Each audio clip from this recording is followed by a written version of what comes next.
Chapitre 4. Le marécage du découragement. Maintenant, proposa Flexible, parle-moi un peu de la céleste cité.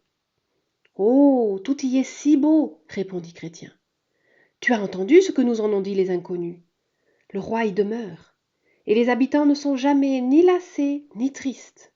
Ils portent des vêtements brillants, qui ne se salissent et ne s'usent point.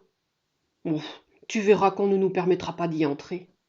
Mais si, Évangéliste m'a dit au contraire que le roi aimait à recevoir les enfants. Regarde, il m'a remis ce message de la part du roi. Et Petit Chrétien dépliait le papier donné par Évangéliste. C'est comme si le roi me faisait savoir qu'il sera content que j'aille jusqu'à lui. Flexible lut ce qui était écrit sur le papier, puis il rétorqua. Mais le roi ne m'a rien envoyé.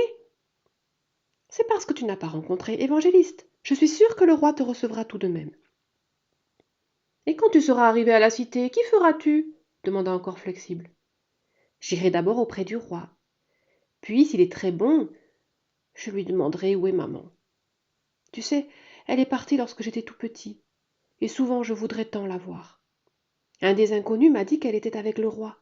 Ainsi elle doit être dans la cité céleste. J'aimerais bien savoir combien il nous faudra de temps pour y arriver. L'as-tu demandé à Évangéliste? Si nous marchions un peu plus vite.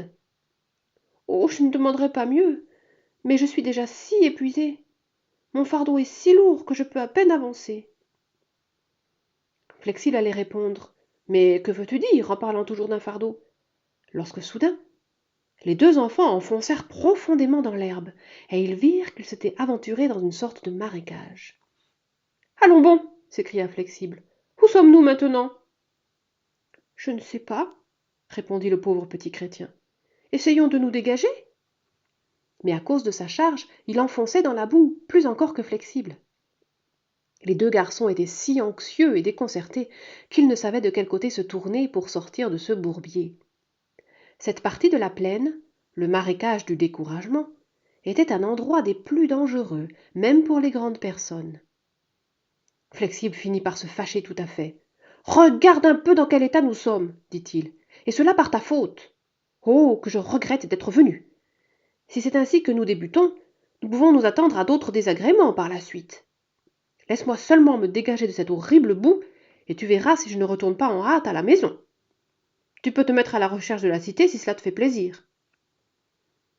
Petit Chrétien ne répondit pas. Il était trop triste et trop effrayé pour parler. Ses vêtements étaient couverts de boue, et à chaque instant il craignait d'être étouffé dans le marécage. Il aurait tant désiré qu'Évangéliste vînt l'aider, mais il ne voyait personne. Là-bas, au-delà de la plaine, la lumière brillait au-dessus de la porte étroite, et derrière lui s'estompait la ville de destruction. Flexible tourna le dos à la clarté, et après des efforts inouïs, parvint à se hisser hors du marécage. Il ne s'arrêta pas pour aider son camarade, et Chrétien le vit, courant de toutes ses forces vers destruction. Oh, comme le pauvre Chrétien se sentit abandonné lorsque Flexible eut disparu. Mais j'irai chez le roi quand même, décida-t-il. Et bravement, il essaya une fois encore de trouver un endroit ferme où poser son pied. Alors, tandis qu'il était presque à bout de courage, une voix joyeuse lui cria. Attends un peu, je vais t'aider.